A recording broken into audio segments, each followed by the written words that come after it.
Hello and welcome back to the Fruit of Grisaia, Amane's route. In the last episode, Yuji discovered that Amane's past was related to his sister's disappearance and possibly death, as Amane was the only survivor from a car crash, or rather bus crash, in which Yuji's sister Kazuki was also involved. We spent a good time with Amane and Kazuki and the survivors of the bus crash trying to cope with the situation, as well as dealing with the wounded. I am to warn you against strong images and dark stories telling. So, you have now been warned. Let's continue. We'll now distribute food and tents. Striding her way to an unsteady foothold above us, the captain shouted in a voice that resounded off the walls of rock. At her feet, the food and camping equipment we had dragged out of the bus were piled in a heap. 2 people per tent, 1 sleeping bag per person. We're distributing 3 days' worth of food for the moment. It can't be called adequate amount, but everyone try to ration yourselves. Make it last the entire 3 days. In the dark cloud of bad luck that was a bus accident, our meager silver lining of good fortune was that we had been returning from a camping trip. Among the luggage we'd collected from the bus, there was a variety of camping equipment, as well as leftover ingredients from the meal we'd made the day before. There were 4 tents designed for 3 occupants and 1 large tent made for 6. Kazuki and I took one of the smaller tents, 2 sleeping bags and a mat for both of us. Our rations for the 3-day period were distributed to us in a garbage bag. It's currently 5:14 p.m. Please finish constructing your tents by 6, eat your dinner by 6:30. After that is free time, but don't take any arbitrary actions and inconvenience those around you. Understood? As she spoke, the captain glanced briefly around the group, then brought her gaze to a halt on Kazuki, who was standing at my side. That last understood was probably directed in her in particular. Did she not notice Captain Sakishi's hostile attitude? Did she notice and play dumb on purpose? Whatever the case. Okay. Kazuki answered in a high-pitched girly tone that seemed to originate from her nose. Goodness, what's she so grumpy about? Kazami-san, what was with that voice just now? Gross. Jeez, are you piling on me too? I don't particularly care what a girl I hate thinks of me, but if even you talk like that, my feelings will get hurt like anyone else's. I'm sorry. Well then, as punishment, would you set up a tent? Yeah, I was going to do that anyway. In exchange, I'll get dinner ready, although I've never done anything of the sort before. Huh? Our ingredients are carrots, potatoes, and onions. This has to be leftover from the curry yesterday, right? There's some powder too, but not very much. What to do? Hold on a second, those ingredients are precious. Can you really handle this? Well, cooking is basically just boiling, baking, or steaming, right? I'm sure it won't be a problem. No, that's really okay, I'll do it. Leave that to me. But you're putting up the tent. It's fine, my home's a restaurant, so cooking is one thing I actually have some confidence in. Really? But I feel a little bad having you do all the work. Okay, once I set the tent up, shall we cook together? Can you help me out with that? That sounds nice. Kind of feels like a close friend thing. Right? By the way, can you cook without using salt? Huh? Wait, what does that mean? It means exactly what it sounds like. But there is some salt in here, look. I'm saying that I want to avoid using that as much as possible. Can you do it? Well, I guess it's possible, but if there's no salt, it won't taste much good, you know? Let's just put up with that, okay? If you say so. After erecting our tent, I gave saltless cooking a try as Kazuki requested. Cooking the onions in a fry pan, I mixed them with smashed steamed potatoes and flavored the mix with pepper. Then molded it into an oval and baked it in butter, pretty much making it up as I went along. What would you even call this thing? A potato burger? A croquette without meat or sauce? Anyway, kind of an unorthodox result. Although I was frankly a little wary myself, it was pretty good when I actually ate it, and Kazuki also happily praised the taste. By some mysterious psychological process, I found that Kazuki's praise motivated me to try hard next time as well. Ridiculous as it may sound, I'm fairly sure I was beginning to genuinely like this girl named Kazami Kazuki. When the sun set, the sultry heat and humidity of the day vanished quickly, giving way to a chilly night. Nonetheless, I hadn't entered my tent yet. My agitation from this overwhelming barrage of event hadn't yet cooled, so I wasn't exactly sleepy. And I think I may still have been slightly resistant to the idea of entering that tent alone with Kazami Kazuki. When I looked up, there was a slight sliver of moonlight working its way through a gap in the treetops. Amidst the darkness at the bottom of the ravine, I could just make out the domed shapes of our tents here and there. The only one in which a light was burning was the largest tent. That 6-person tent was occupied by our advisor, Mr. Ochi, along with the wounded Hiroka-san and Sakurai-san. The dim light of a lantern projected the movements of the inhabitants as shadows on the wall, and an agonized moaning leaked from inside. It was a voice like that of a damned soul crawling through hell. Probably Hiroka-san and her fractured legs. When Kazuki went to check on her after dinner, Hiroka-san had been bathed in greasy sweat. The entire time we were there, she kept up a low, groaning cry, never managing coherent speech. The fractures had given rise to an agonizing fever. She had no method of coping with her suffering except to scream and moan. Knowing that we had to get her to a hospital as soon as possible, I also knew that we had been placed in circumstances where we could do nothing but wait for help. Frustrated impatience boiled up inside me. The food distributed to us by the captain's orders was to last 3 days, which meant that, at the very least, she intended to have us spend 3 days here. But what was to come after that? What happened if 3 days passed and no one arrived to save us? As worsening tremors of anxiety crawled their way up my spine, I shivered for reasons unrelated to the temperature of my body. Our boss had fallen. Some of us had already died. But even so, something in the core of my mind seemed to be anesthetized against that truth. None of it felt fully real. That sense of numbness was what frightened me the most. What should we do? How do we survive this? No matter how frantically I tried to find answers, my mind was paralyzed, dominated by a single thought. We can't do anything. What will be, will be. As if rejecting the hopeless situation it had found itself in, my brain was simply refusing to think. That refusal of reality may have been a common phenomenon among us that night. From some other tent in the area, I heard the incongruous sound of brightly laughing voices. The laughter grated badly on my nerves. I couldn't help but turn my head toward the sound in irritation. Perhaps Kazuki sitting next to me felt the same way. As she likewise turned her gaze toward the laughter, there was a scowl on her face. Hey, Kazami-san? Kazuki is fine. I think I told you that already, didn't I? Kazuki? Yes, Amane? What are you thinking about right now? Nothing in particular. I was just reading a book. A book?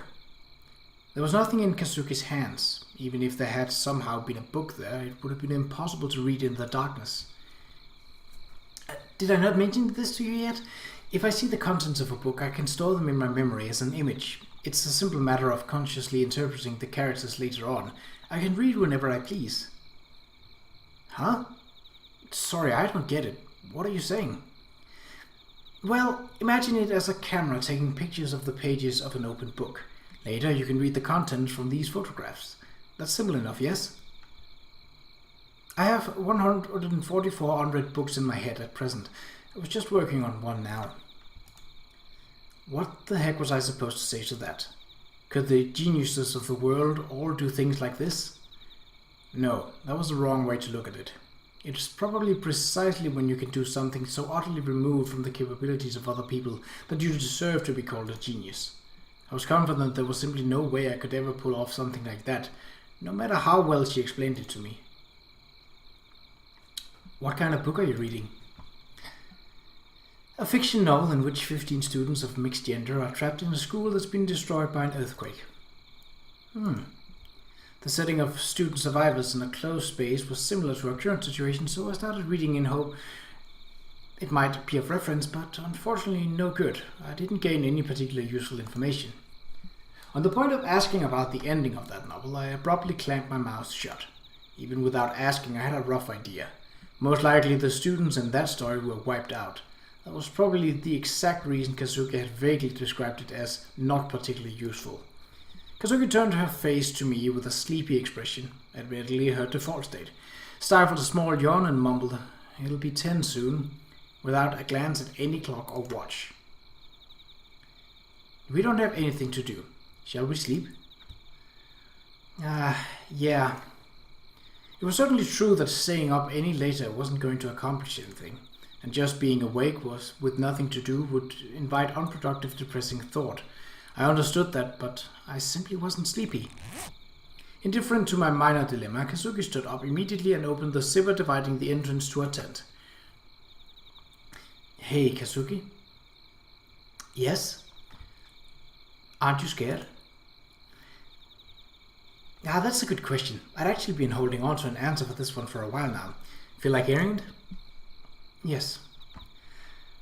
"The boss meeting an accident, forming a pair with you, and you asking me this question at this moment. All of this was within the scope of my predictions." "Huh? What do you think?" I thought it sounded pretty impressive and genius-like, personally. I was kind of intending that as a serious question, you know.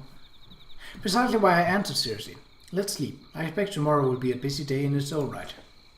With those words, Kazuki dropped to all fours and began to burrow her way into the tent like a bear returning to its den.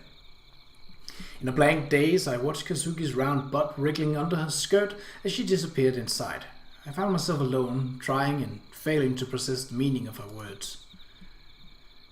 I think that just brought out all the fatigue.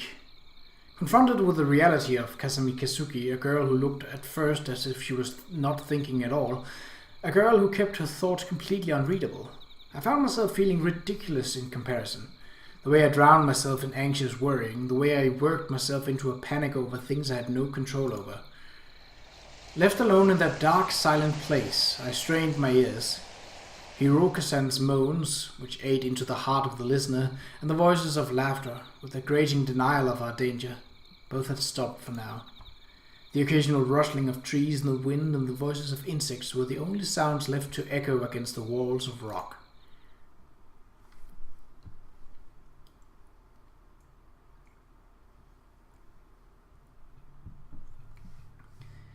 The second day in the valley.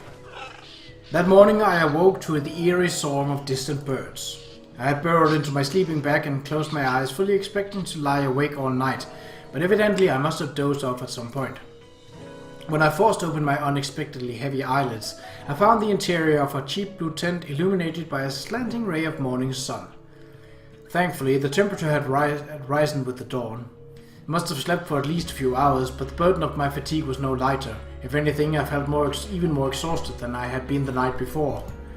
Still wrapped in my sleeping bag, I turned sideways on top of my thin silver mat, twisting my head toward the other side of the tent. I was surprised to find my roommate missing. Kazuki? Where could she have wandered off to?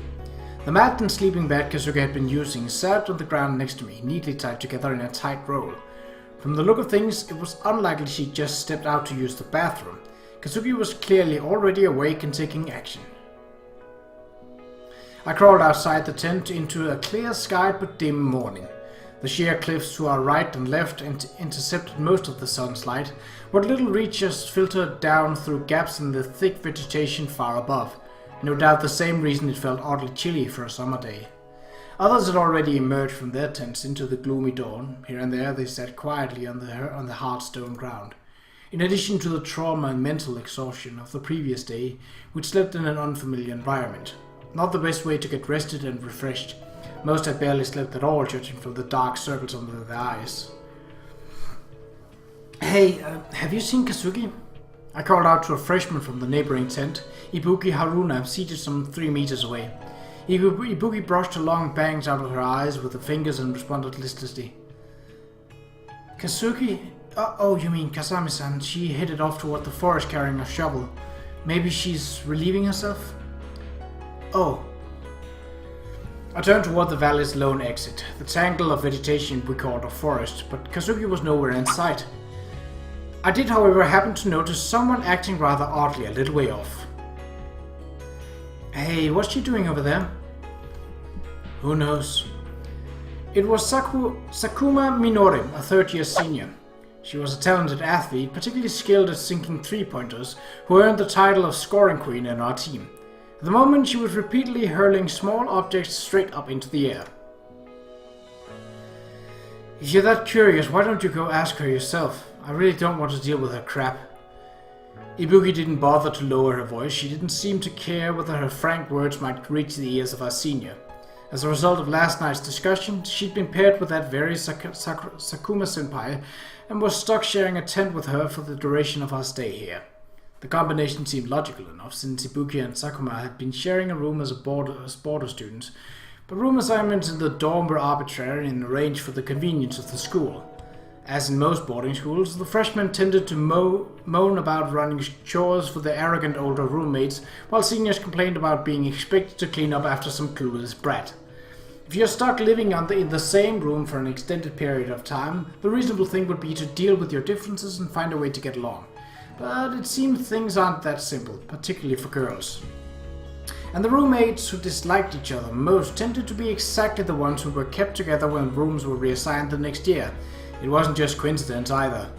From what I heard, our school deliberately tried to create awkward combination as a sneaky way of maintaining discipline. Letting friends clump together naturally leads to cliques and groups who attempt to skirt the rules. In turn, this can create sharp divisions between those who want peace and quiet in the dorm and those who want to enjoy themselves. Sometimes these would end in nasty squabbles. In other words, the mixing of oil and water personalities in individual rooms prevented larger scale problems. Or so I'd heard. As someone who commuted to school, it was a bit hard for me to understand dorm politics. Sakuma-senpai, what have you been doing for the past few minutes? Oh, if it ain't Amane. Nothing much, take a look at this. Sakuma held out a small object she'd been hurling, repeatedly into the sky. Specifically, it was a cell phone. She'd been repeating a simple pattern of action, throwing it straight up with all her might, retrieving it on the way back down, then throwing it right back up again. On closer examination, the body of the phone was battered and covered in fine cracks. She'd probably dropped it numerous times by now. I had this idea last night before I fell asleep, you know? If I throw the phone into the sky while trying to send a message, it just might pick up a signal and get us some help. That was the thought, at least. I've been trying it out all morning. There we go. With a fluid overhand motion, Sakuma launched the cell phone into the sky once again. Hey, that's actually a really clever idea.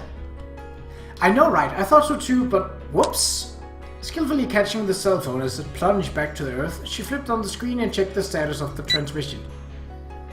Another failure, huh? I've thrown it up a good 50 times by now, but it hasn't worked even once. I guess Kazami must have been right after all. Kazuki? What did she say? We're in a remote area with crappy reception to start out with.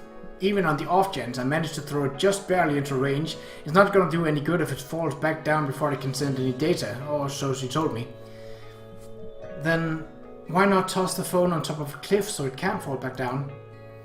Yeah, I thought of that as well. I've been trying to get it on top of that cliff for a while now, but I can't get it up that far. Although I couldn't tell the exact height of the cliff she was aiming for, a conservative estimate would be 50 meters. And since the wall sloped over us, some fairly precise aim would be required to land it on top.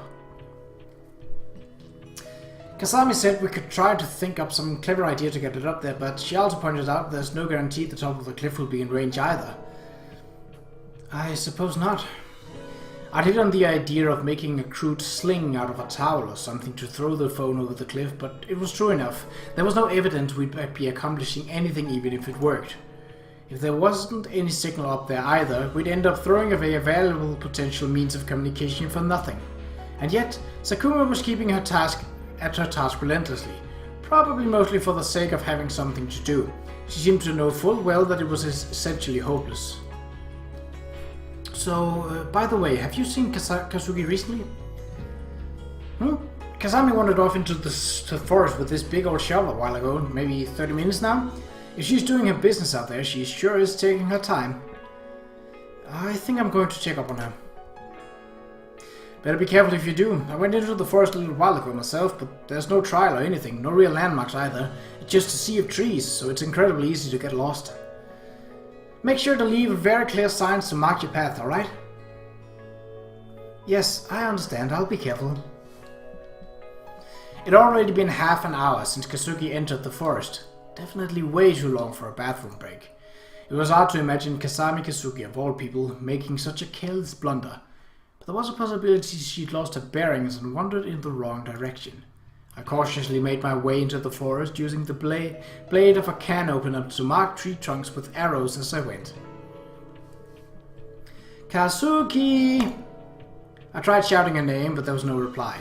I studied the ground at my feet. Although crushed vegetation made it clear that some of us had been in this area recently, the trails were indistinct. Not that I could tell which belonged to Kazuki in the first place.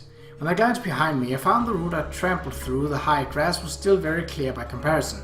Surprisingly, however, it was a meandering zigzag, probably the result of constantly winding my way around trees. I thought I was walking perfectly straight too. This is what makes wilderness a truly terrifying place. I thought that I had a pretty good sense of dangers of wild mountains from books and comics, but now that I was actually experiencing one, I was quickly coming to realize how badly mistaken I'd been. I'd gone in believing that getting lost in the woods would generally work out for the best, so long as you reacted appropriately.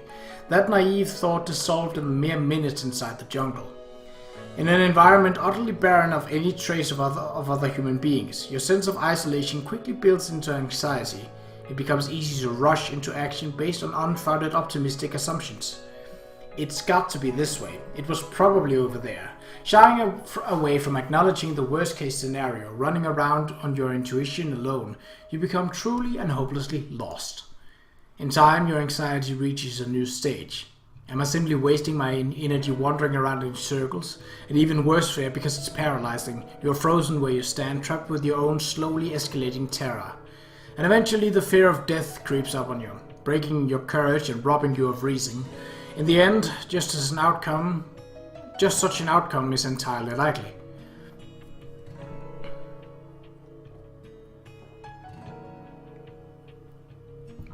Kazuki, where are you? It hadn't been 10 minutes since I entered the forest, and I could already feel myself trembling. I'd begun to sink into the first stage of powerful anxiety at my own isolation. I screamed Kazuki's name for the second time, a little louder than before. What should I do? Maybe it would be smarter to return for now, while I still know the way back, than launch an organized search with someone else. But just as these thoughts were running through my head, I heard the rustling sound of someone stepping their way through the high grass a few paces behind me. My body went stiff with shock. I spun around to find that Kazuki had materialized out of nowhere, the usual vaguely sleepy expression on her face. Kindly refrain from shouting my name so loudly. It'd be quite the hassle if I ended up getting mobbed by my adoring fans. Kazuki! Yes, that's correct. The one and only Kazami Kazuki. If you're after an autograph, please send a self-addressed stamped envelope to my manager's office. Huh? What? A self-addressed envelope? Look, that's the part where you say, since when were you an idol, or something.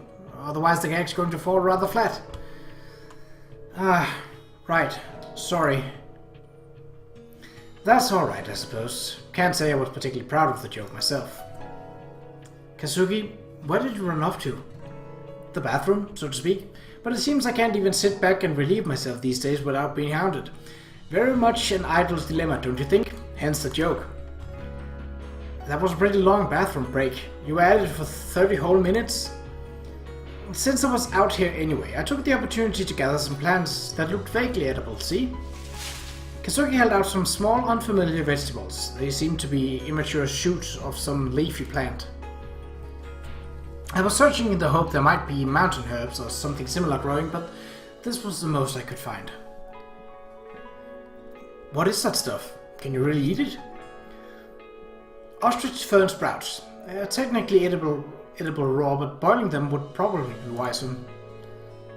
No kidding. First time I've seen these. Not that they look particularly tasty. Since there's very little in the way of food, the woods are of course quite unable to support significant animal life. One does hear birdsong, but they keep to themselves well concealed.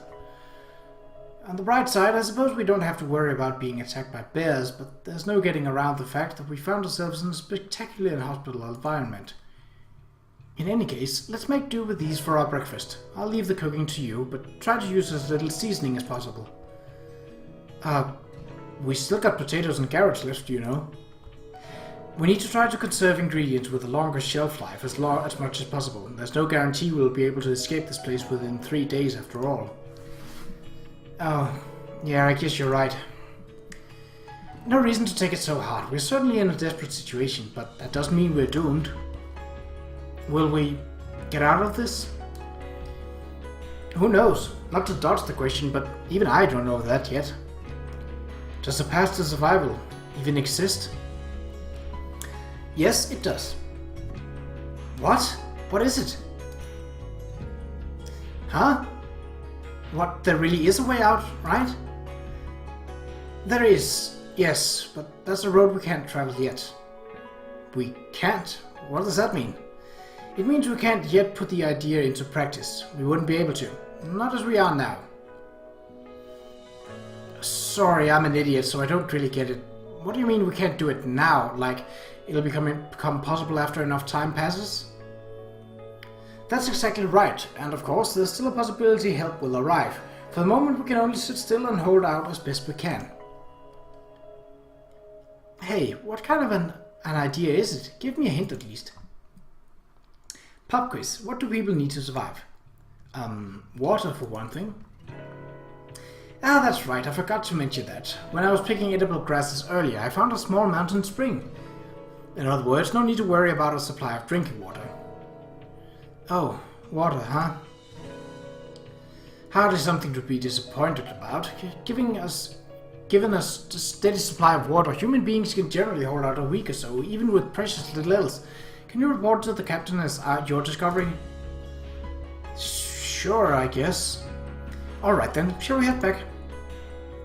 Hold on, I didn't hear the answer to your hint. What do people need to survive? I was referring to food. Food? That's the key to getting out of this alive? That's correct, and therefore we need to eat as lightly as possible. If we make our food last, we'll get out alive? I never said everyone would survive.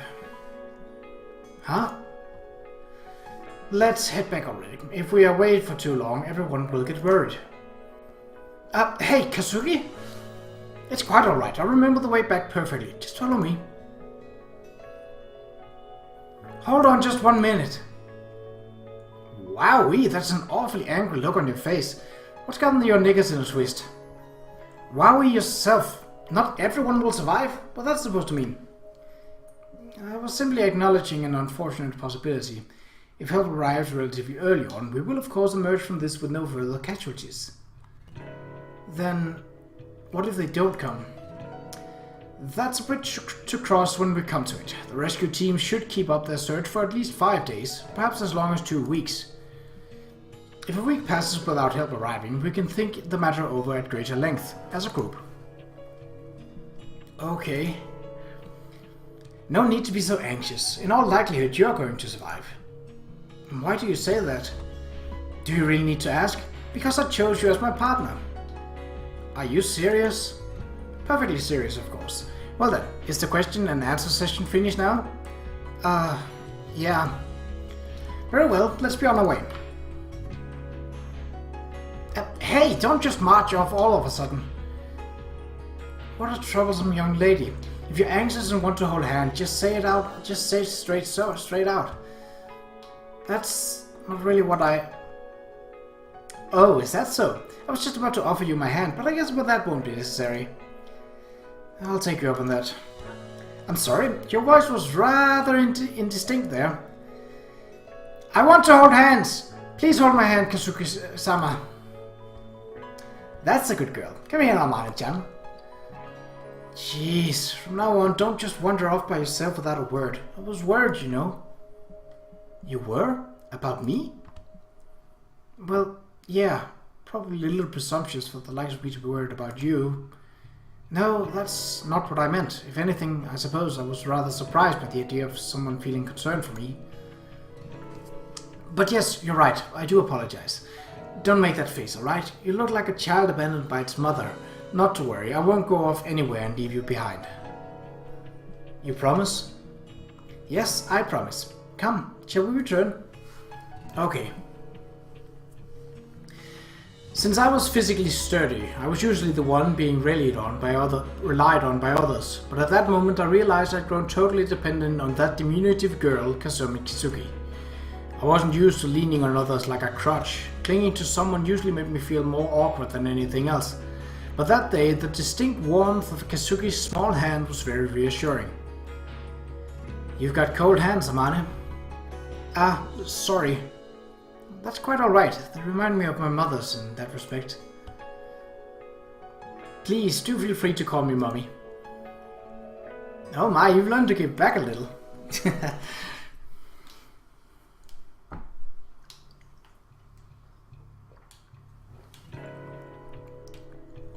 Kazuki guided me by hand back out of the forest. When we returned to the camp, we found everyone gathered in front of the tents, discussing plans for the future and proposing escape strategies. Of course, we were students from a school for rich young ladies, with only the superficial appearance of maturity. Producing a perfect smile for a polite good day was the extent of the practical, non-academic knowledge we'd gained there.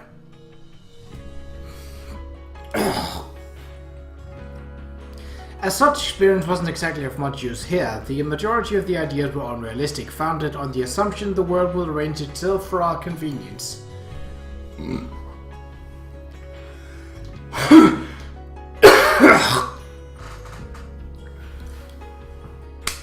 If anything, it could be called good fortune that a few halfway decent-sounding thoughts were mixed in, for example Sakuma's throwing a cell phone into the sky.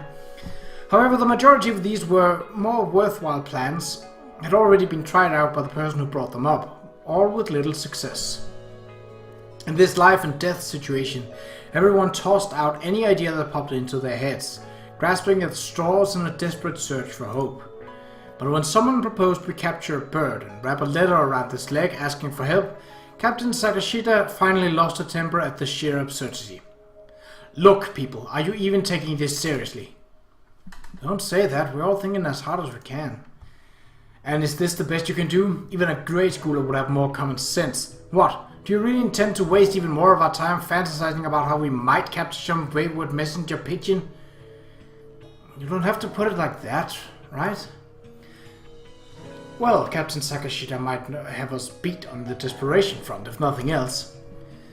If she has any better ideas, why doesn't she go ahead and share them? The stage whispers of her critics naturally reached Captain Sakashita's ears, as they were intended to. Excuse me, if you have something to say, then say it to my face. Backbiting in the shadows? Aren't you ashamed of yourselves? Captain Sakashita's irritated, impatient tone was no different from her usual scoldings during practice. But at that moment we weren't in that usual situation, tucked away in our safe gymnasium. It was a life-or-death emergency, and everyone was frantic. At such times, people instinctively seek out someone to rely on. The more desperate the situation, the more we throw aside rank and title to turn to raw competence.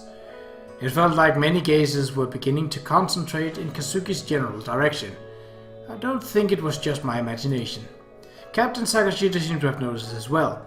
Swallowed by what looked like an overwhelming surge of irritation, she abruptly grabbed a nearby fist-sized outcropping of a rock, then squeezed it so hard her fingers turned white. Grr. This isn't good. We weren't going to achieve anything by continuing this attack on Captain Sakashita, and I think we all knew that. Even so, I understood the temptation to create a scapegoat, the irrational feeling that pushing all the bitterness and blame onto another would wipe away our own shortcomings, as if doing so would save us somehow. For most of the team members, the captain had become the scapegoat, and for the captain, it must have been Kazuki who filled that role. As the main authority figure, our advisor Mr. Ochi probably should have interceded by now, but he seemed intent on staying out of the conversation under the pretext of attending to the wounded. He never made a habit of intervening in the team's quarrels, a policy typical of teachers at all-female schools who know full well what a nuisance it is to get caught in the crossfire of a schoolgirl squabble. His normal approach was to smooth things over with the individuals involved after the fight died down. He was probably assuming that would be enough this time as well. What should we do? Not that I really have grounds to criticize his passivity. In the end, I glanced pleadingly at Kazuki out of the corner of my eye, hoping she would rescue us from this ugly situation. Apparently reading my mind from that small movement, Kazuki let out a short recite sign, then slowly opened her mouth to speak. Alright, why don't we just let this drop? Those who let themselves be drawn into a fight with idiots are the most foolish of all. Excuse me, was that directed at me or these girls? It was directed at everyone. How did you interpret it? Easy to criticize us, but I don't remember you contributing much to this conversation yourself. Don't you have any brilliant ideas to share with us? I believe we have already decided to adopt the simple plan of waiting patiently to be rescued.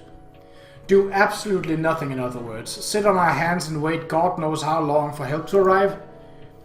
Precisely because we don't know how long it will take for our rescuers to arrive. I feel it would be wisest to avoid expending energy pointlessly.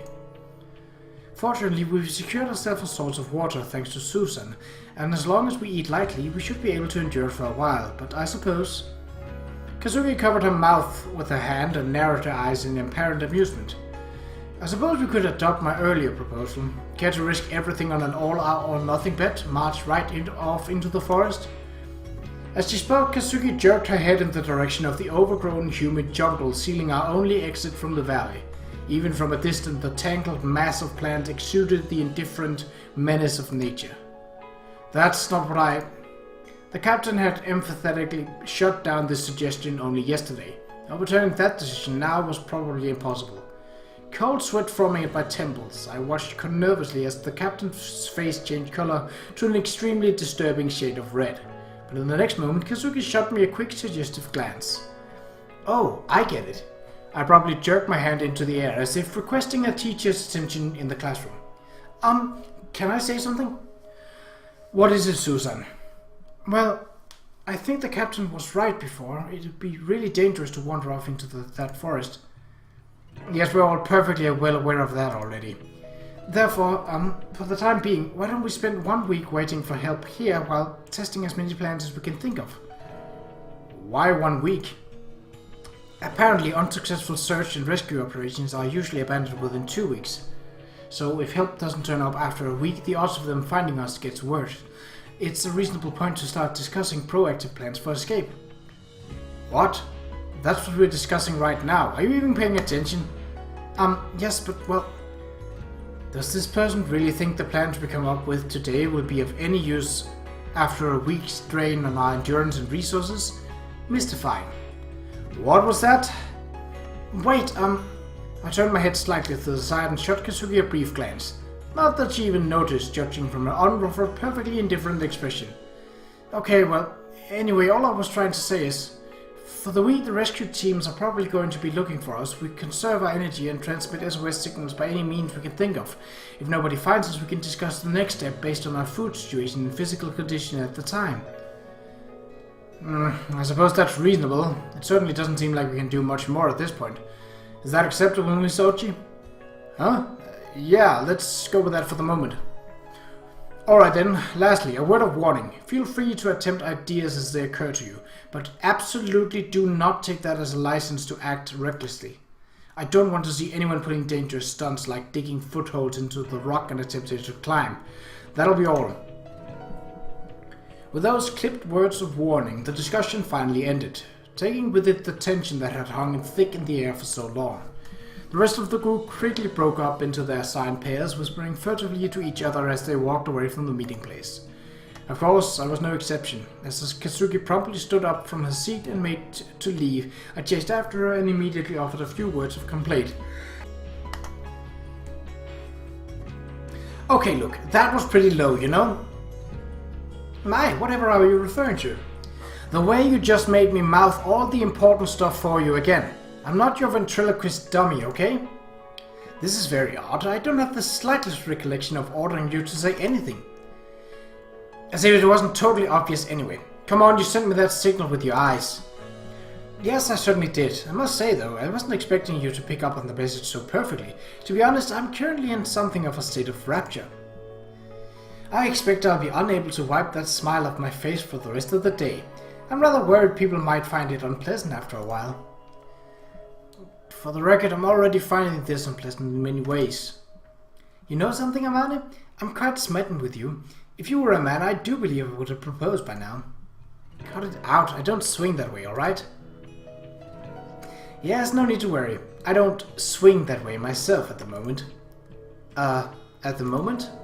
Is she implying there's a chance she'll swing that way in the future? Well, I can't absolutely deny the possibility. Look, can you stop reading my mind and jumping 2 steps ahead in the conversation? In any case, the matter was wrapped up very nicely thanks to you. Please accept my sincerest gratitude. Oh, that effect. Nice to hear it. Thank you so kindly. But that said, that captain of ours is still a point of concern. There's no way around it. I simply can't stand the girl. Talk about Blancs. I mean, yeah, it's kind of annoying the way she talks down to everybody, but I don't think she really means that badly. While the tone tended to be harsh, her directions during practice were appropriate and reasonable, and she cared more about the members of her team than you might assume. Currently, she was in a far more taxing situation than captaining a school team could possibly have prepared her for. Taking that into consideration, you could say she was coping fairly calmly. I suppose you might be right, but she has assumed the role of leader, even if the organization she's heading is a mere basketball team. It would be nice if she at least had a basic understanding of brainstorming. What? Brainstorming, an English word. The heck does that mean? Google it. What? A catchphrase for when explaining is too much of a nuisance. Then again, I suppose it's rather unfair under our current circumstances. Alright, in summary, brainstorming is a group thinking process based on 4 basic principles. Okay. 1. Begin with an open mind. 2. Withhold criticism. 3. Focus on quantity. 4. Combine and synthesize. That's all there is to it. In other words, patiently hear out any idea, no matter how ridiculous it may seem.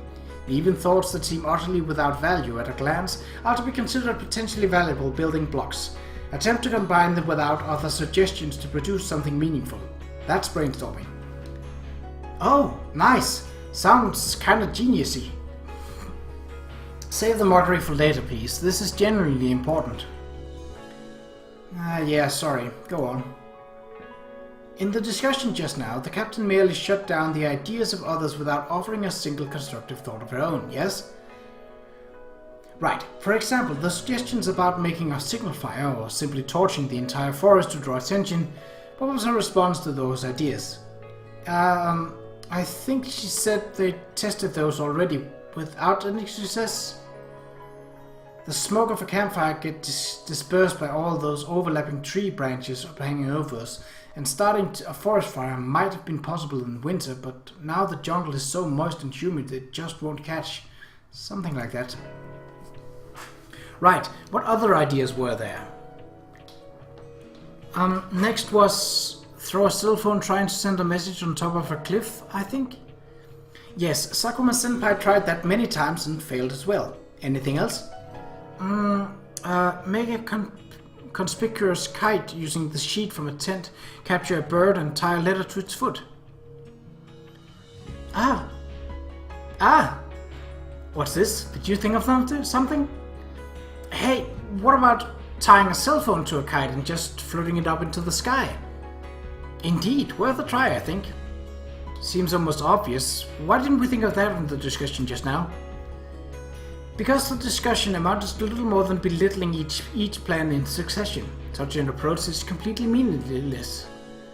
True, many of the proposals were rather ridiculous, but if we had accepted them all, then used them as the raw materials for creating new ideas, that is, if we had approached the discussion as a brainstorming session, I expect we wouldn't have wasted our time so thoroughly. Why didn't you say this during the meeting then? Well, I don't want a certain someone to get angry at me for running my mouth again.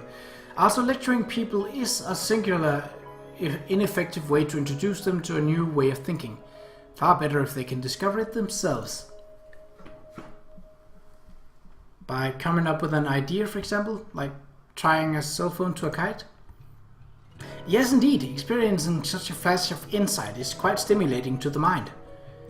I thought so. You knew the answer from the start, didn't you? You just pushed the conversation along so I'd figured it out. That's a regrettable way to look at it. Do you snap at your teachers when they talk you through a new formula from the ground up? If you hadn't noticed, we're not in school at the moment. Think of it this way. If there's someone nearby who gives you the answer to every problem straight out, you lose the capacity to think for yourself. These roundabout little games you play drive me nuts sometimes, you know that? Duly noted. I felt like I was beginning to understand why my conversation with Kazuki sometimes felt slightly off. The discussion I had with this girl reminded me strongly of a classroom dialogue between a teacher and a student. She never revealed the answers immediately, instead dropping vague, indirect hints. She clearly regarded those with no desire to learn as unworthy of her wisdom. In other words, very much like a veteran professor, an aging department head with a knowing smile. If Kazuki deigned to consider the matter seriously, might she be able to find a way out of this whole mess in the blink of an eye? The more I thought about it, the more these little lessons of Kazuki seemed like an indirect way of rubbing my nose in my inferiority. The implied message was, "You're incompetent." Frankly, it kind of pissed me off. And since I really was incompetent, I couldn't come up with any biting comebacks, which pissed me off even worse. I had itching desire to show her up somehow, but what could I possibly hope to defeat her at? Alright, if nothing else, I'm probably a better cook. Yeah, there was a pretty good chance I could teach her a lesson or two in that area. I latched onto that trifling point of superiority, imagining Kazuki fumbling around helplessly in the kitchen under my wry supervision. Geez, you're all thumbs, Kazuki, and all that. Before I knew it, there was a smile on my face. All of a sudden, this aggravating young woman looked like a cute little girl. I was slightly exasperated at my own simple-mindedness.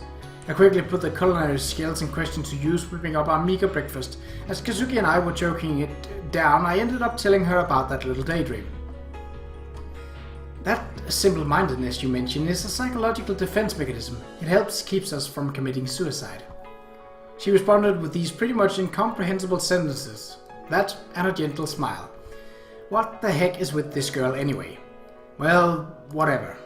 I'd finished my breakfast. It hadn't exactly filled my stomach and inspired a burst of energy for the day to come, but I nonetheless decided to take a little positive action by proposing the kite cell phone idea to the captain. What, you two? Huh? What do you mean? I mean, you're not the first person to bring that idea to me. About 10 minutes ago, the Kaneda and Komori pair came over and told me they wanted to give it a try. Ah, I see. Yeah, I guess anybody could come up with that one. There's no reason to have both of you running the same experiment. Come back if you get any other ideas. Right. Yeah, sure. I'd been feeling a little proud of myself for coming up with a pretty decent idea. For some reason, it felt as though that achievement had been pulled out from under me. I trudged back to the tent, my shoulders drooping, and told Kazuki about the outcome. There was another pair that had hit it on the exact same idea. Of course, Kaneda and Komori had participated in the same discussion and had the same information to work from.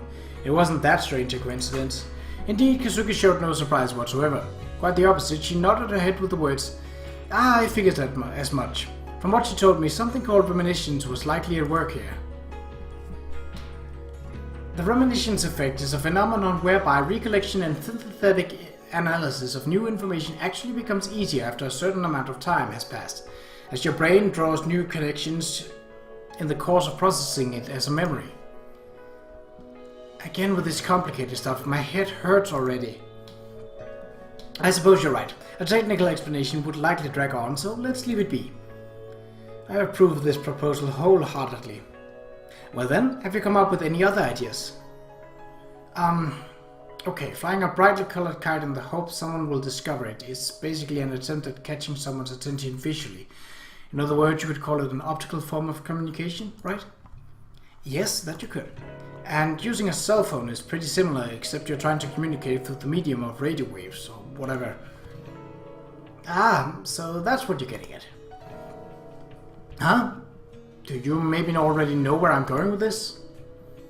The possibility of communicating through sound. Oh man, you knew all along. Not at all, I just picked up on it now. In other words, you want to attempt sending auditory signals by means of some high decibel device. Honking the horn of the bus, perhaps? Huh? Ah yeah, right, something like that. Please don't tell me. You weren't thinking we can all get together and scream really loud or anything, were you? Well... You were. Yes, I was. I'm just a stupid airhead after all. Well, leaving aside the details, the general idea wasn't half bad. How about bringing this to the captain before someone beats you to the punch again? I guess I will, but I'm sure it'll eventually occur to everyone anyway. It's not particularly clever or anything. Didn't I just explain this to you? The accumulation of such small ideas is what gives rise to clever plans. Yeah, I do get that, but wandering over to her every time something pops into my head feels kind of stupid. In that case, how about preparing one more idea first? For example, let's see, it may not be the most practical idea, but as a starting point, how about considering the possibility of digital communication? Digital communication? For example, one might head out into the forest, gather lots of long tree branches and connect them vertically. In theory, you could make a stick with a length of 100 meters, yes? Holding on one end of that stick, we could turn it to the right to indicate a 0 and to the left to indicate a 1. Theoretically, it would be possible to send an SOS in the form of binary digital signal. Coming from you, that's a surprisingly goofy idea, Kazuki. You think so? Admittedly, mass is a concern, but if we were in the vacuum of outer space, where weight has no practical limitation, it could be a rather effective means of instantaneous ultra-long-range communication, don't you think? Don't I think what? Outer space? What the heck? They do say the difference between a madman and a genius is paper thin. I think I'm starting to agree.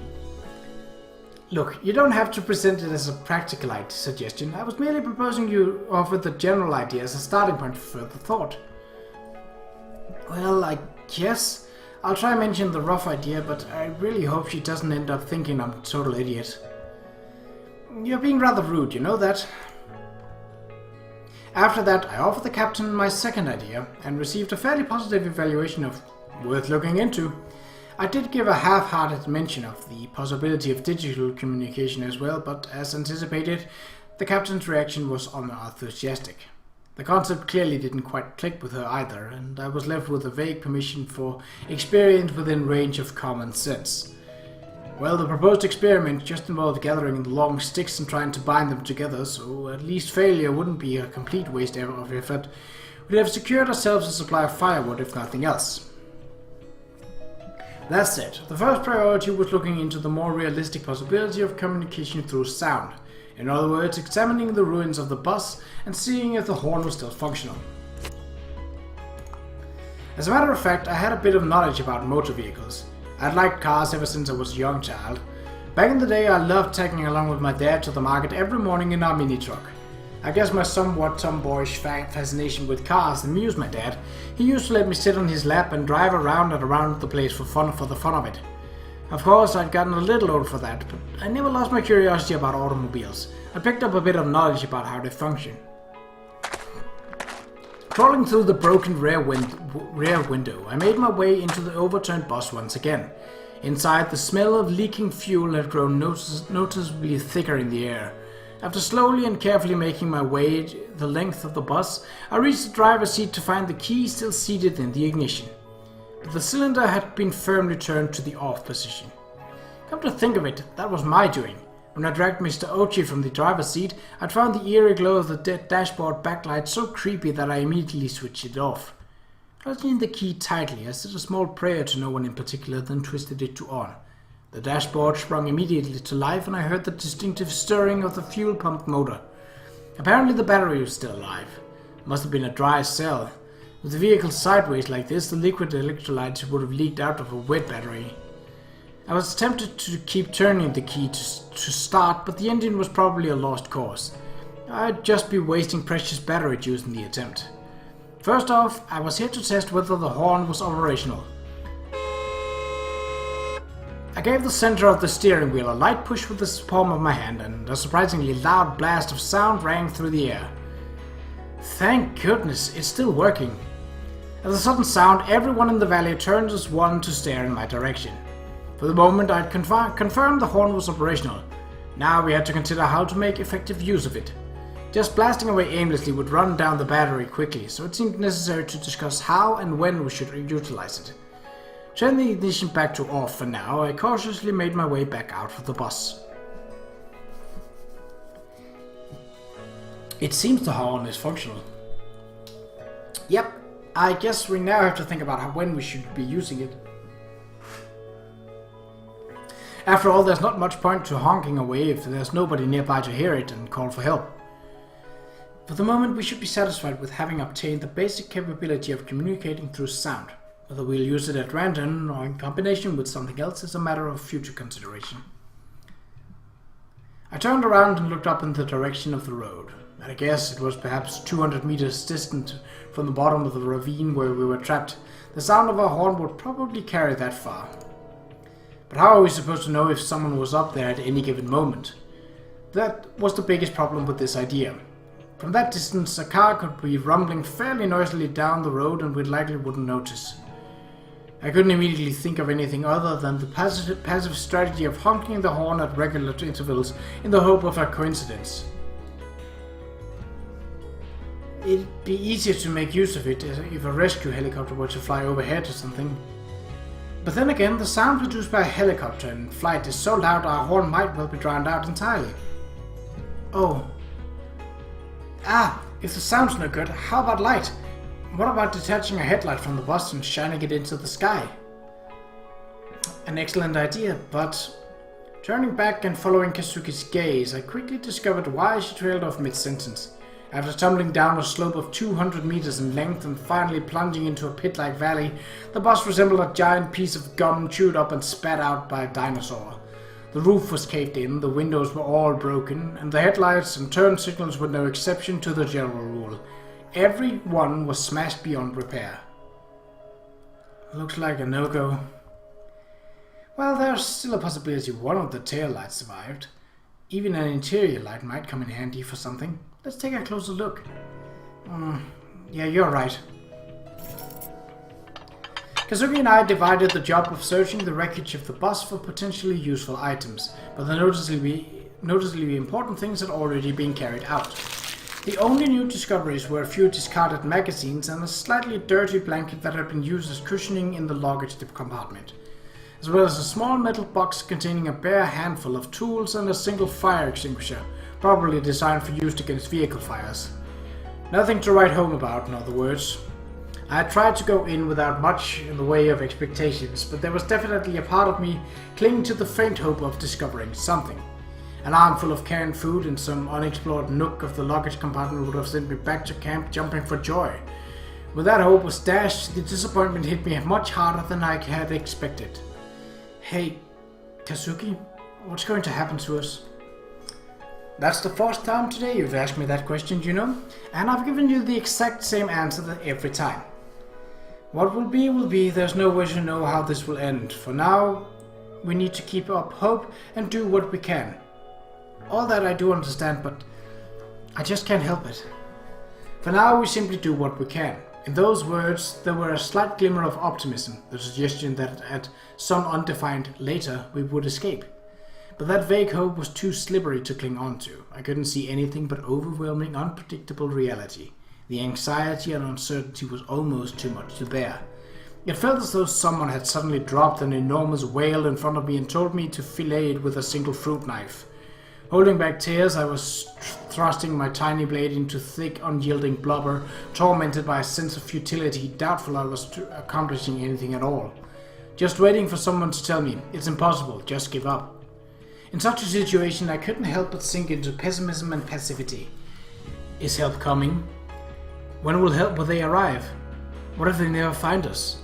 Can we possibly escape on our own? Can we possibly survive this? I knew full well that anguishing over such unanswerable questions accomplished nothing, but before I realized it, they were oozing out from the dark corners of my mind. Is this another one of those involuntary psychological defense mechanisms designed to push us through life? When I asked Kazuki, she shook her head and told me flat out, "No, that's probably just your personality." During the time we spent in the bus, Kaneda and Komori apparently completed their kite. Everyone left their personal projects behind for a while and gathered to watch the launch. The string they'd used was a slender fishing line taken from the tackle box. Its tensible strength was a point of concern, so it was decided to run an initial test flight without the cell phone attached. The length of the line was about 100 meters. Leaving aside the cell phone part of the plan, if we could get it up that high, someone might notice it from the road. But as it turned out, well, reality isn't quite that convenient. It was, after all, a kite made by a bunch of amateurs from rough visual memory. There wasn't any realistic chance it soar beautifully fully into the sky. After many failed launches, the makeshift kite ended up crashing into the ground and falling to pieces. To be perfectly honest, everyone gathered there had been more or less expecting as much from the very start, even the girls who constructed it. The failure didn't inspire any wailing or gnashing of teeth. Even if it had floated up perfectly, there was still the lid of trees hanging thickly over this valley.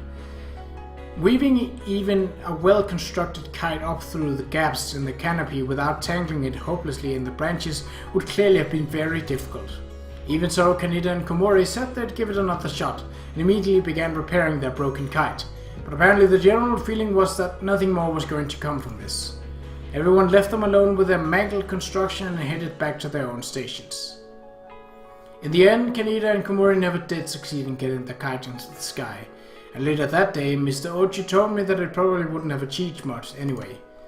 We were geographically quite close to the town Mr. Ochi had been born and raised in, and from what he said, the cell phone reception in the whole area was notoriously awful.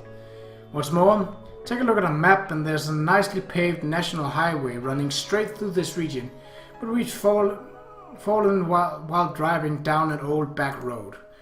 Apparently it was in frequent use when Mr. Ochi was a student here, but nowadays almost no one takes it without some specific and compelling reason. He'd chosen it as a detour, concerned about traffic on the highway heading home. Unfortunately, the entrance to the road was narrow and inconspicuous, and because of the poor condition of the surface, it was sealed off every time heavy rain fell. As a result, the traffic was extremely light. In the first place, we wouldn't have plunged off the road if there had been a proper guardrail on that tight curve. Even if we got a cell phone well above the cliff, there's a good chance it wouldn't pick up a signal at all. I thought we should probably pass on this information to Kaneda and Komori, who were even then absorbed in repairing their almost certainly useless kite. When I suggested as much, however, Kazuki frowned and told me to let it be. Rather than wasting effort on a losing bet, wouldn't it be more effective to have them trying out something else? In response to that question, Kazuki smirked slightly, cocked her head slightly to the side and asked me if I was willing to hear out a bit of complicated stuff. That lightly mocking body language of hers was getting on my nerves, but I agreed to listen, after stressing my request for the clear and concise version, of course. This is only the second day we spent here, you know. At the moment we're still in the diffusion period. In other words, everyone is currently piling up a wide range of failures and learning moderation from them. There's no need to intervene directly. In fact, it would backfire. They'll learn on their own to stop wasting their energy and time. To summarize, we were newborn infants relative to this environment. We needed to be allowed to wriggle around aimlessly and pop things into a mouth. Otherwise, our maturation process would be crippled, apparently. I sort of understood what Kazuki was getting at, but when I thought about how those two would feel when they discovered their hard work had been in vain, I couldn't help wanting to let them know. Turning my back on Kazuki, I walked over to Kaneda-senpai. She was perched on a moderately-sized rock, her brow furrowed with the earnest concentration as she tried to untangle a complex clump of fishing line. Oh well, yeah, we knew that already. Kaneda received my hesitant advice with unexpected composure. We heard something like that from Sakuma-senpai a little while ago, actually. Really? I turned around to face the person in question, still tirelessly flinging her battered cell phone high into the air a few meters away. Could you explain, please? Thing is, we're out of range even when we were up on the road. Slightly before the bus plunged off the cliff, Sakuma had casually opened her cell phone to check the time and noticed the words "no signal" in the corner of the screen. She even remembered worrying idly about how we would call the police if we got in an accident out here. So, you knew from the start that the phone wasn't going to get a signal, and you've still been throwing it all this time? Yep, I guess that's the shape of it. But hey, it's not like there's no chance whatsoever. Might just have been my phone or my carrier. Somebody else might have better luck, right? For that reason, she decided to try burying Ibuki's phone, a different model on a different network, and tossing it instead. But Ibuki said if anyone was going to throw her cell phone around, it was going to be her. In the end, the two of them ended up out there, tossing and picking up their phones together. As it turned out, Ibuki isn't having much luck with her phone either, but you know, this is sort of the way my personality works. Even when I know it's basically a waste of time, I can't calm down unless I'm moving my body. That's just how I am, I guess. Thinking back, Sakuma had approached basketball with a similar mindset. No matter how overwhelming our opponent at the next match, she would always practice diligently. Even knowing we would lose, even when she was the only one left in the gym, she would keep right on going. No different from a basketball game. I could have done something if I tried. It's the crappiest feeling in the world, in my humble opinion. Even if you're gonna lose no matter what, at least do everything you can. You might not win, but it's a hell of a lot more satisfying way to lose, and it gives you something to build off next time.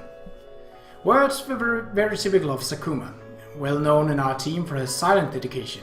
She stood out for her skill, but had apparently removed herself from consideration for the captaincy, preferring to avoid placing herself above others. However, there was one person whose mood took a rapid, obvious turn for the sour at this little speech. Her roommate in the dorm and partner in the valley, Ibuki.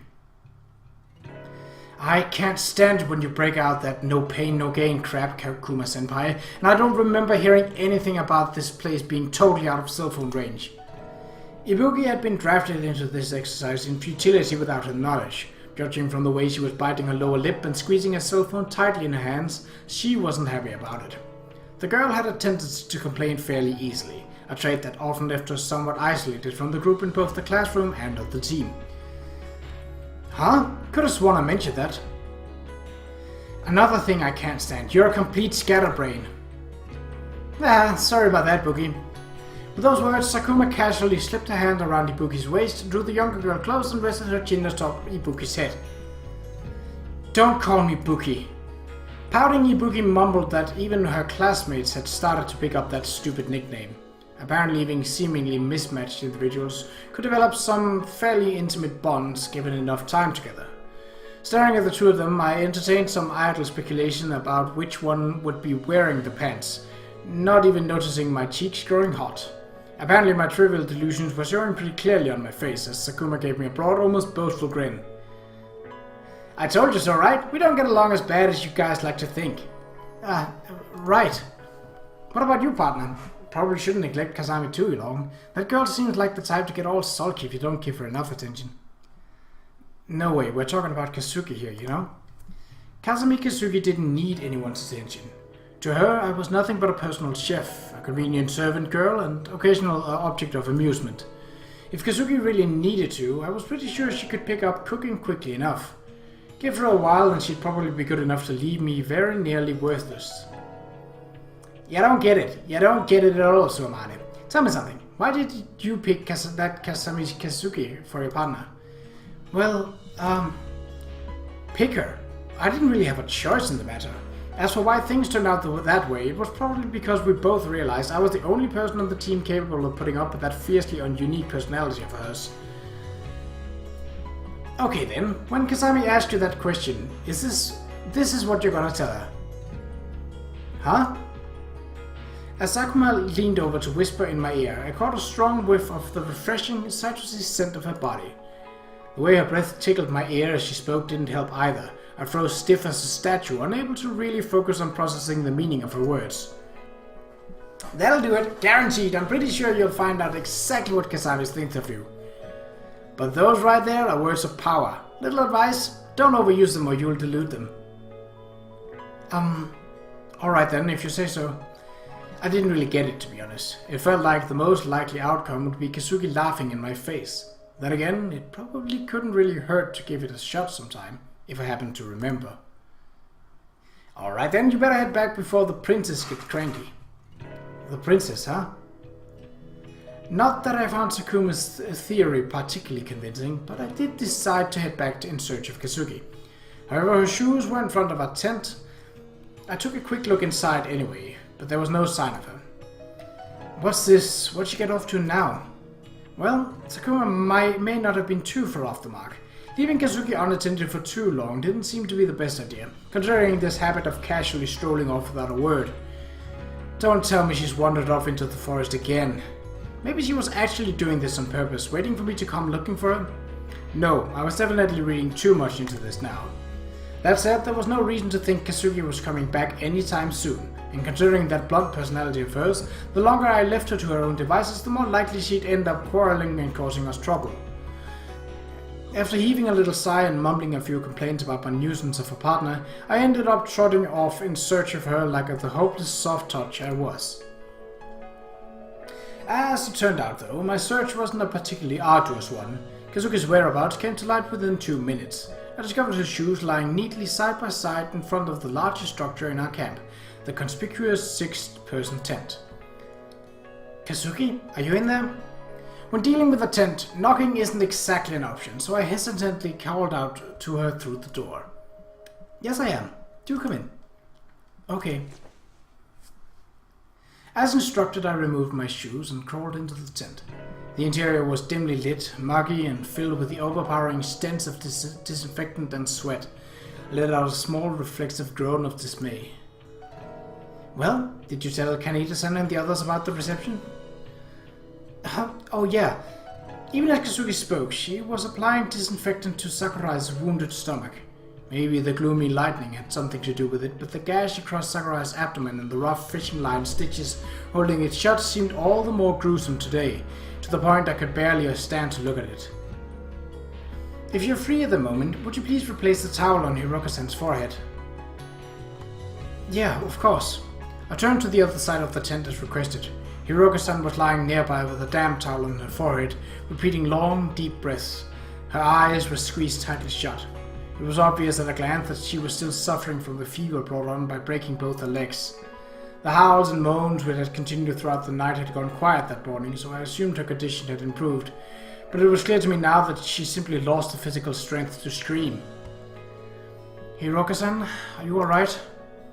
Anyone with a set of functional eyes could tell in a second that she wasn't remotely alright, but I couldn't find anything else to say.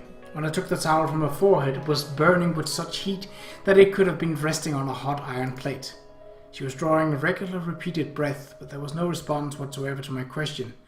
Although she seemed to be awake, she didn't seem to be fully conscious of her surroundings. Soaking the hot towel in a plastic bag filled with cold water, I gave it a very light squeeze, then replaced it on Hiroka's forehead. Soaking the hot... Thank you, Kazami-san. That's not me. Amane is currently looking after you. Thank you, Susan. Good. Try to keep yourself alert. Focus on keeping a regular rhythm to your breath. Yeah. Sorry. That's quite alright.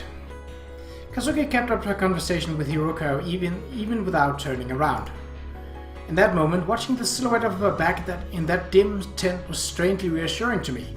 There was something strong, almost dignified about her just then, as though she were some famous physician, utterly confident in her role. Having completed her disinfection of Sakurai's wound, Kazuki began to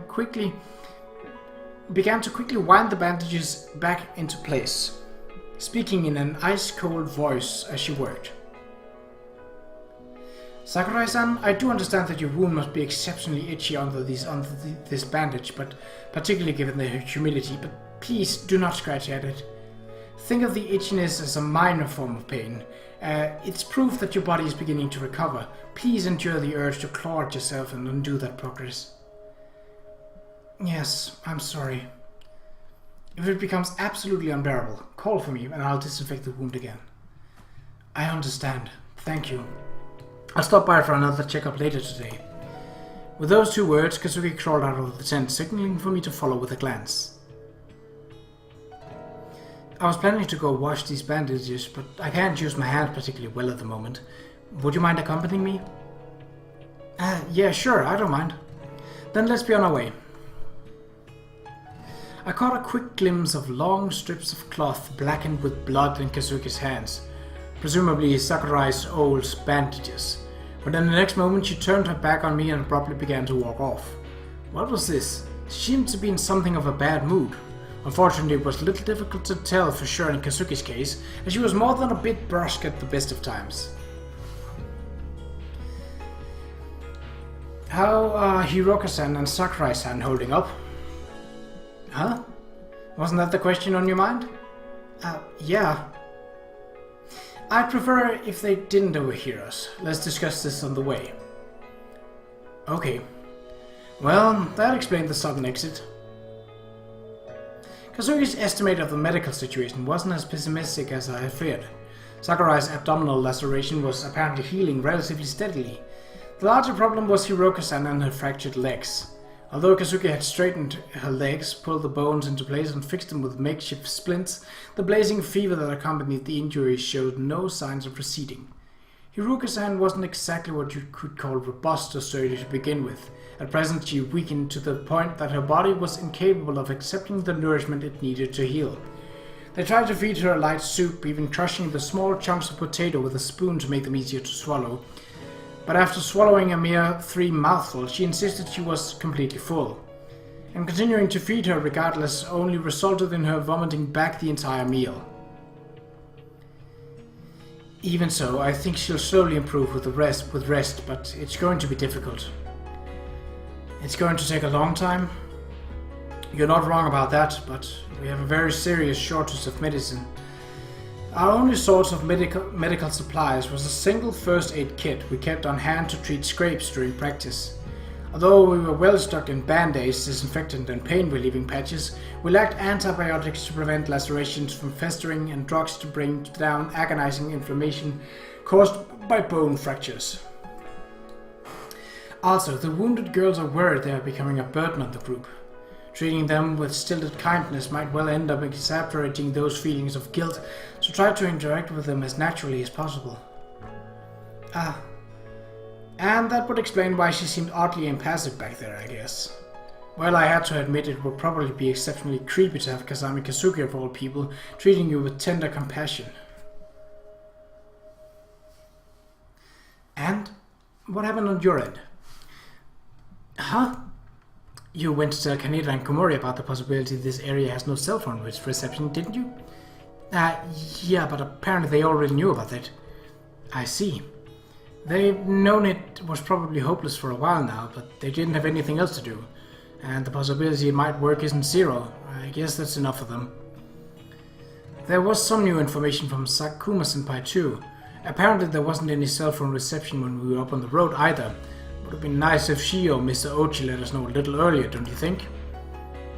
Mr. Ochi's knowledge about poor reception in this area dates back to when he was a student. He may well have been holding back on onto the hope that it would improve by now. And our situation being what it is, I think his hesitance to intervene is understandable. I doubt he was particularly eager to become the voice of negativity. I can sympathize with that, but still, knowing this stuff from the start would have been a big help. And is it just me, or are these weird little two-person groups kind of inefficient? We got everyone together, combined our information, and then divided the work between us. I feel like we might get more done. This whole idea of dividing ourselves into pairs that would operate independently had been Kazuki's suggestion. It's true that difficulty of keeping everyone supervised was dramatically reduced under this system, since everyone would naturally be keeping an eye on their partner. But that was pretty much the only benefit I could see. Everyone cooperating seemed more likely to produce good ideas, and it felt like operating in one large group would reduce the weight any given individual was carrying on their shoulders.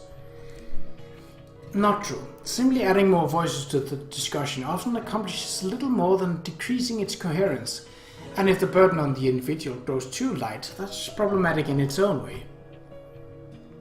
What do you mean? How can a light burden be a bad thing? Amane, are you familiar with the worker ant principle? Huh? Not at all. What do ants have to do with anything? It's going to be a fairly long explanation. Let's wash while we talk. Apparently, Kazuki had pushed us to adopt this pair system, with all its seeming drawbacks, in an attempt to avoid specific organizational problem known as the worker ant principle. It was obvious she was fully prepared to give me another headache-inducing lecture, so I asked her to give me the short version, which went something like this. With any relatively organized group, the appearance of individuals who toil diligently at their job tends to be counteracted by others beginning to neglect their work. For example, in ant society. Inside a colony, an organization operating under the leadership of a queen ant, there are apparently not only the familiar worker ants, but also a sizable population of slacker ants that spends most of their time wandering around aimlessly. If you pick out all the hard-working ants who take their duties seriously and place them in a brand new colony, a fairly consistent percentage will lose their previous enthusiasm and transform into slackers. And back in the old nest, where all the hard workers suddenly vanished, a good chunk of the slacker ants will soon begin throwing themselves vigorously into their work. It's apparently a well-observed phenomenon. The principle isn't limited to ants alone. It applies to human societies as well. This natural tendency to lean heavily on the overachievers makes efficiently managing an organization in the long term much more difficult than one might imagine. By dividing us into pairs, the colony was decentralized. Everyone was essentially forced to help their partner, making it harder to coast along as a slacker. On top of which, it would be possible to encourage competition between the small groups, producing a meteoric rise in net productivity per capita, or something. I did more or less understand what she was trying to say, but to be perfectly honest, I couldn't shake the feeling she was just deftly pulling the wool over my eyes. So basically you had good reason for picking the pair system instead of something else. That's correct. Its mirrors may not be entirely clear to you at the moment, but if say a fight were to break out in the group, I think the meaning of this system would become apparent. I don't really get it, but if you say so, I guess I'll have to take your word for it. I can't say I like the way you put that. You don't have to take my word for anything. I believe I already told you to be forthcoming with your objections. Oh, sorry, I don't really have any objections or anything. I just meant, you're always right, so I'll trust you on this one. Look, you can disagree with me if you want. You're not my slave, you're my friend. Oh, was that a misconception on my part? That would be an exceptionally bitter pill to swallow, I must admit. Don't get mad, I wasn't really trying to be sarcastic or anything. If you are dissatisfied with our current arrangement, you can feel free to find someone to switch pairs with. Hey, now you're starting to hurt my feelings. I guess all you really want is someone to do your chores. No reason it has to be me, huh? I said no such thing. Not sure what it sounded like. Maybe you're the one who's dissatisfied being with... All of a sudden, the words Sakuma had whispered into my ears popped vividly into my mind. And what's "ah" supposed to mean? Tell me something. Why did you even agree to be my partner in the first place? Well, because I like you better than anyone else, Kazuki. Come again? Sure, I like you a lot, Kazuki. More than anyone else on the team. That's why I paired up with you. I see. What about you, Kazuki? Do you like me? Got to start washing these bandages already. Kazuki? Huh? What? Was this really happening? Kazami Kazuki, flustered with embarrassment? Amazing, Sakuma-senpai, it really worked. I'll give you a testimonial for your information. Hey Kazuki, you do like me, right? A whole lot? Shut up, will you? I'm busy at the moment. If you have time to talk about this nonsense, how about you help out? Look at you dodge the question. Did I hit a bullseye? Bullseye yourself. What do you have to hound me about this? You know the answer perfectly well already, don't you? Kazuki! She was so ridiculously adorable that I just couldn't help myself. Sneaking up behind Kazuki, I gently rested my hands on her shoulders, then leaned forward and nuzzled my nose against the back of her head. Yeah! With a hysterical little shriek that could only be described as alarmingly out of character, Kazami Kazuki jerked forward, lost her balance and pitched face first into the marshy stream. Whoa! What? Sorry, Kazuki, are you okay? What is this? Didn't you say you weren't interested in romancing other women? Well, yeah, I'm not gay, but right now I kind of feel like a little experimenting might not be so bad if you're up for it. I was careless. Listen to me. What you're currently feeling can be fully explained by the suspension bridge effect. Let's all calm down and put our emotions in rational perspective, okay? Your clothes got all wet, huh? I'll get you out of those. No, bad idea. Don't move from that spot. If you take another step, I'm going to have to scream, you know?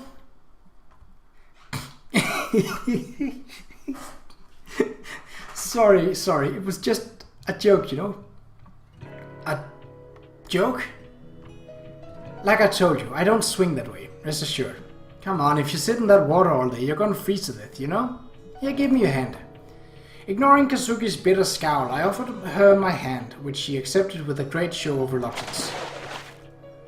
What did I do to deserve this? Yeah, sorry about that. Took that little joke a bit too far, I guess. Your jokes are in distinctly bad taste. Whoa, did I really just hear that from you of all people? To think I'd live to see the day. Say whatever you want, but if you don't fix this habit of teasing innocent young ladies, one of these nights of vengeful spirits is going to carry you off. Don't say that. Now I'm going to be too scared to go to the bathroom tonight. You may not have noticed, but there isn't a bathroom to go to in the first place. Aw, don't be cranky. The last part might have been a joke, but I meant when I said I liked you, Kazuki. Spare me. I assume some irresponsible senior of ours suggested that line, yes? Drop the nonsense and let's finish up the washing. Jeez, don't be such a cynic. Girls who talk like that lose points on the cuteness scale, Kazuki.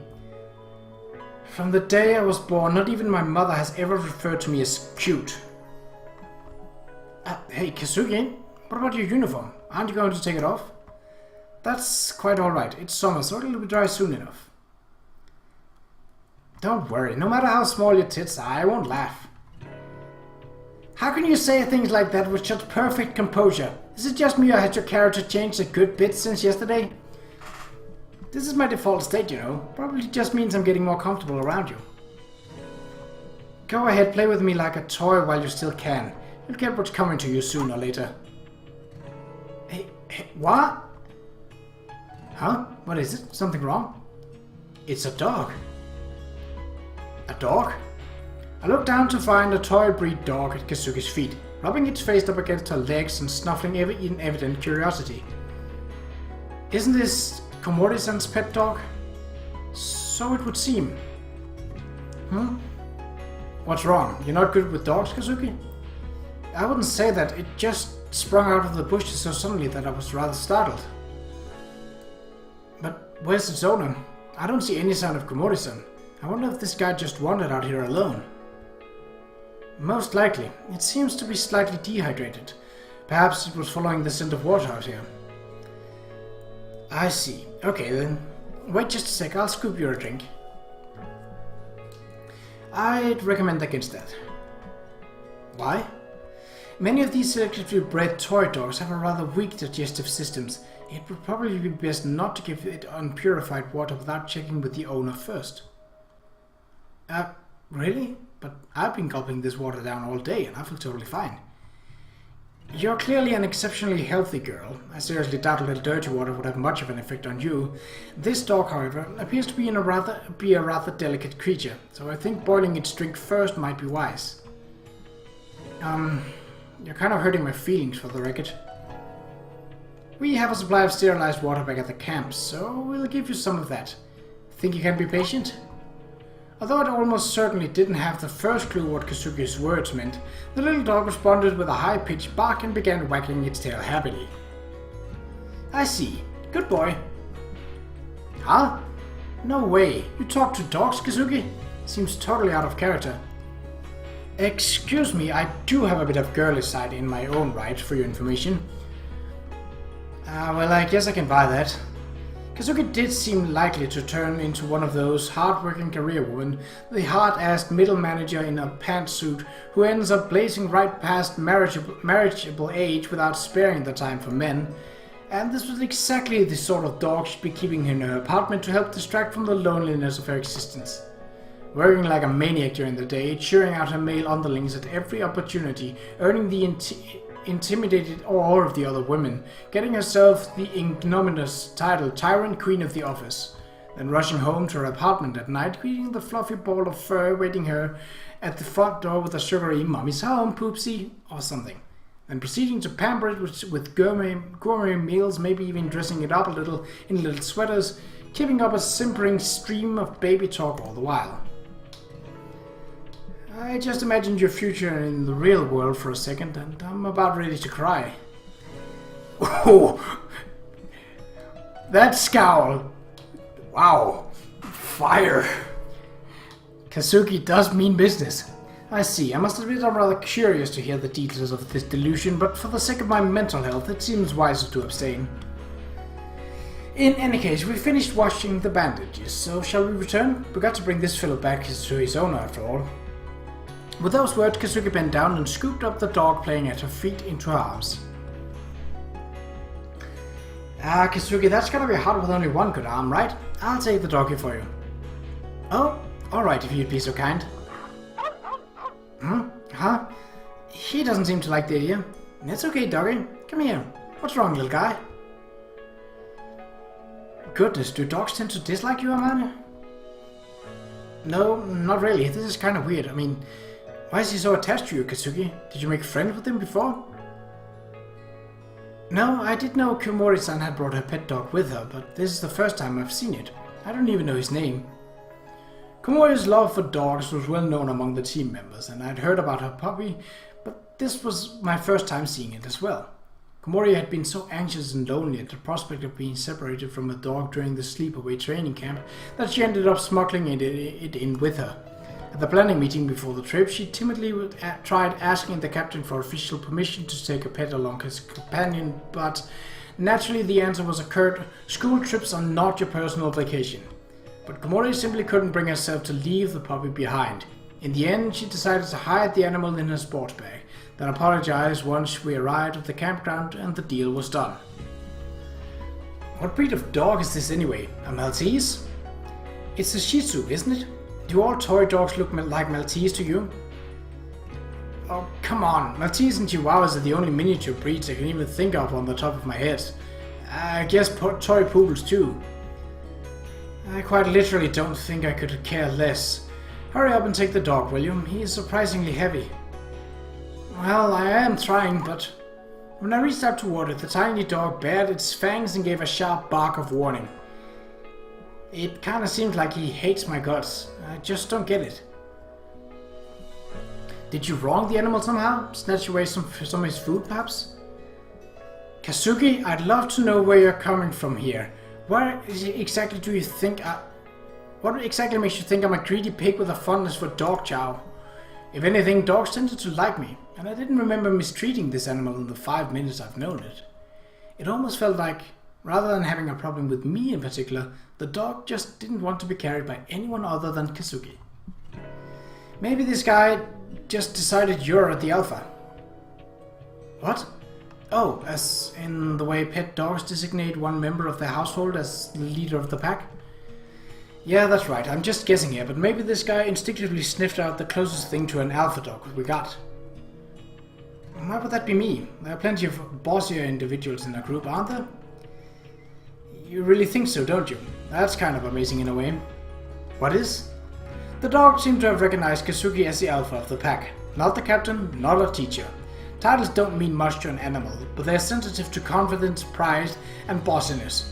And to be honest, I don't think there were many people who could compete with Kazuki on any of those fronts. Anyway, I suppose that means I'll be carrying him back after all. Honestly, is his owner even paying attention? In the next moment, as if to answer Kazuki's mild mutters of complaint, we heard the panicked voice of the girl in question. Akun! Akun, where are you? Come out, okay? That voice, it's Komori-san, isn't it? Is this Chihuahua seriously named Akun? I'm telling you, it's a Shih Tzu. Komori-san, this way, we got him over here. My ears, don't start screaming all of a sudden. Huh? Sorry, Kazuki, you kinda hate loud noises, don't you? Unlike you, I am a small and delicate creature. Okay, can you please stop making me out to be some kind of crude, indestructible bear? Akun! If you mean Alion, we got him right here. The instant Kazuki lowered the dog to the ground, it trotted over to Komori-san and dropped into her waiting arms. Ah, thank goodness, he just vanished all of a sudden, you know? I was really worried. Hey, what's Alion? The dog's name. Huh? What do you know his name? You just said you didn't. I get it. Did you reason it out from the Archon abbreviation somehow? No, it has a color with a nameplate. Oh, is that all? That's no fun. Look here, not even I could possibly have gotten from a single letter A to Alion, you know. Can you please resist the urge to think of me as some all-knowing superhuman? Yeah, I guess that is a bit of a stretch, but in your case, I wouldn't be that surprised if you accurately predicted the next 10 years of someone's life just from hearing their favorite number or something. Excuse me, have you perhaps mistaken me for some kind of soothsaying witch? Ah, come on, I didn't go that far. That said, if someone were to tell me they'd seen her brewing potions in a cauldron by moonlight, I don't think I would have dismissed the story out of hand. Thanks for finding him. I only looked away for a second and he vanished just like that. I've been searching for ages. He seems to be rather thirsty. Are you keeping him properly hydrated? Yeah, but he's got a really weak stomach, so he only drinks special water, and the supply I brought from him is already running low. Oh wait, did you give him some of that water? No, we thought it prudent not to let him drink unpurified water without consulting his owner first. Oh, thank goodness. Thanks, that was really considerate of you. That's quite alright. I'm fond of dogs myself. This is a cute one. A boy, yes? Yeah, that's right. His mom was Diana, second place in her category at the National Dog Show last year, and his dad... Crap, this seems like it's going to last a while. For the disinterested layperson, listening to the prideful boast of a dog fancier is sheer agony. Well then, how can I make my escape? Maybe I should just counterpunch and start lecturing these two about the relative merits of the TE-27 and the 510 Bluebird. But as I was idly pondering these matters, from the sky above the quiet forest, usually silent, but the cries of the birds and the whispering of the branches, there came a soft but distinctive sound of propeller blades tearing through the air. Kazuki! That sound! It's a helicopter rotor. We gotta get back and tell everyone. Come on, let's hurry. We broke into a desperate run, craning our necks to watch the sky through the cracks in the trees. The sound of the helicopter's rotor blade grew louder by the second. Soon even the howling of its turboshaft engine was perceptible through the din. Knowing that it was coming closer by the moment, we couldn't help but shout pointlessly for their attention. When we reached camp, everyone had already gathered underneath an opening in the canopy, waving their arms furiously as they shouted to the sky. Hey, down here! Our voices were powerless, but still we rubbed our throats raw. Some of the group was frantically gathering whatever wood and grass they could, using the old magazine for the bus as kindling in an attempt to produce smoke. Others were picking up baseball-sized stone from the ground and throwing them into the sky with all their might, even knowing it was futile. This isn't enough. We need something to really announce our presence. I sprinted to the bottom of the ravine, my legs burning in exertion. Crawling into our overturned bus, I fumbled frantically down its length to the driver's seat. At my first violent twist, the key caught stubbornly in the ignition and refused to turn. After a few fumbling moments, I pulled the key all the way out, then jammed it firmly back in. After what seemed like an eternity, the cylinders finally moved to on. Please notice. I pressed down on the horn button at the center of the steering wheel with all the strength I could muster. A grating electronic sound echoed in the air, shaking my eardrums. But all too quickly the powerful blast of the horn ate away what little charge there was left at the battery. The volume decreased with every passing second. And as the helicopter slowly passed overhead, the droning of its blades all but erased every other sound in the valley. Soon enough that voice diminished into the distance and was gone. We did what we could. We tried everything, but there was no way to know if it had been enough. What do you think? Did it work? Did they notice us? How are we supposed to know? Weren't they flying off to the right originally? They changed course and passed over us, didn't they? Maybe that means they realized we're down here. Then why did they fly off? If they noticed us, wouldn't they circle around or hover directly above? Maybe they weren't out here looking for us. That might have been a private helicopter. Could they just be calling for help on the radio or something? That's definitely possible. Or maybe their fuel was getting low, so they had to return temporarily. They'll be back again soon. That's got to be it. In that moment, we were all united in a search of hope. It wasn't just the prospect of immediate salvation.